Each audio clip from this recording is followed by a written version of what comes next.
This is Matthew Kratter from Bitcoin University, and today I wanted to talk about why the world needs Bitcoin. We're going to get back to basics in this video.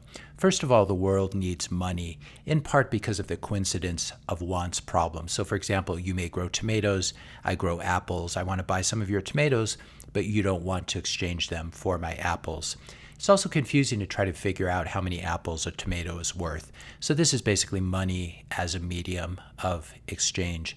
Also, it's nice to be able to store your savings, your accumulated economic energy, you might call it, in a portable form that is widely accepted. For example, it's nice to be able to work hard now, save some of your earnings, and then have that economic energy available when you are too old or too sick to work. This would be money as a store of value. The only problem is that fiat money is a terrible store of value. For example, here's what the most successful and widely accepted currency of the 20th and 21st century looks like in terms of purchasing power.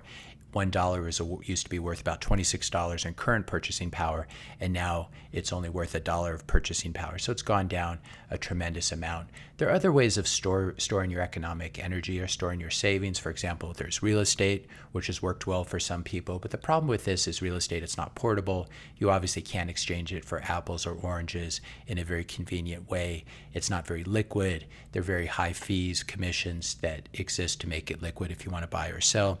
Real estate is also expensive to maintain, to insure, to protect, to stay up to date about all the government regulations and zoning and HOA requirements, etc. And then you have expensive property taxes as well. Another traditional savings vehicle, of course, is physical gold, but gold has its own problems. There are very high fees involved with buying or selling physical gold, and also gold cannot be sent over digital communication channels, which is really an essential property and a required property in our 21st century digital economy. And if you try to trade digital assets backed by gold, you are then forced to trust the custodian to keep the gold safe and not lie about whether the gold tokens are fully backed by real physical gold. That's a trust model that failed in 1971 when Nixon closed the convertibility window for gold for the US dollar, and that really gave us the current mess, the fiat standard. If you're enjoying this video so far, I just ask you to hit that subscribe button. That really helps this channel's reach. Hit the like button and leave a comment, maybe a question or a topic for a future video. So why not just keep your money in the bank? Well, first of all, fiat money, which is the only money that traditional banks accept, of course, fiat money meaning something like US dollars or yen or euros or Canadian dollars. Fiat money is a melting ice cube. It loses purchasing power over time, even the best of fiat currencies, as we saw with the US dollar in that previous graphic. And the other problem with banks is they never pay interest rates that are higher than the inflation rate, so you are constantly losing even more purchasing power in your savings account, in your CDs, etc. Also, banks cannot be trusted. They cannot be trusted in normal times, and they certainly cannot be trusted during emergency conditions. People who live in Lebanon, for example, know how bad banks can turn when things get really bad. And we even have this in the US and Canada. We have PayPal basically stealing your money if they don't like the information you're talking about on social media. So governments and private corporations and public corporations use banks and use money to try to control what you think, what you say, and what you do. This is what happened in Canada. It can happen in a very civilized first world country with strong property rights, or a country that used to have strong property rights. This is what happened to the Canadian truckers. And it's important here not to get distracted by the politics. You may or may not agree with what this whole issue was about. But the thing is, if one side can freeze your money and then the other side comes and takes political power, they can also freeze your money. So this is why it's very important that money can be neutral. This is why it might be nice to have a way to route around banks and pay people directly, in other words, peer-to-peer money. Because if your money can be censored or frozen, it's actually impossible, as we've seen, to have free speech or freedom to protest government or corporate policies. And if your money is controlled by a centralized authority, any government or corporation can apply pressure or even take over that centralized authority to do whatever it wants to do with your money. So when I see headlines like this, that PayPal stablecoin is a watershed moment for finance, this will be tokens that will be issued by Paxos and PayPal, and they'll be backed by US dollars. This is not a watershed moment for finance. This is a complete disaster. PayPal's US dollar stablecoin is a token backed by melting ice cubes issued by a corporation that loves to freeze customers' funds. So you also don't want to use money that is controlled by a fintech company. And you definitely don't want to use money that's controlled by a small group of insiders like all the other cryptocurrencies are.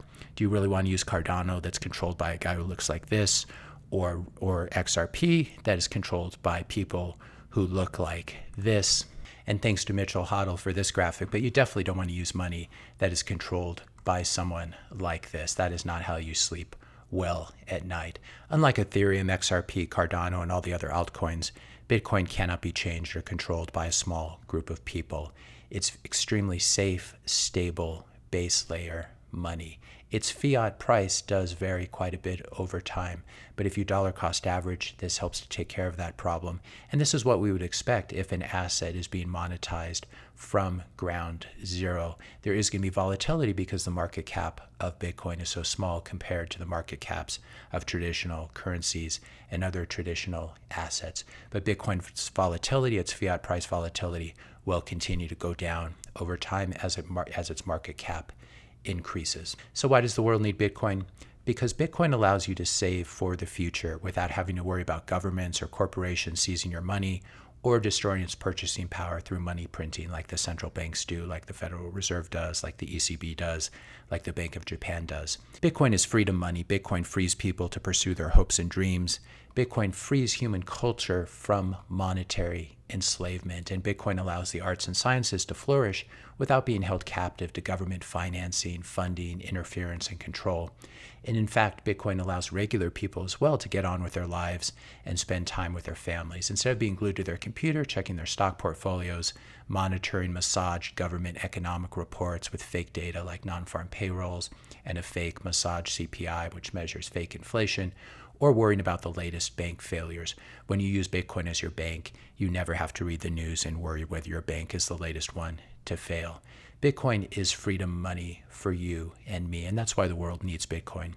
If you found this video helpful, be sure to hit that subscribe and like buttons. Hit the notification bell if you want to be notified when I publish my next video, and let me know your questions and comments in the comment section below. Thanks a lot for watching, and I'll see you in the next video.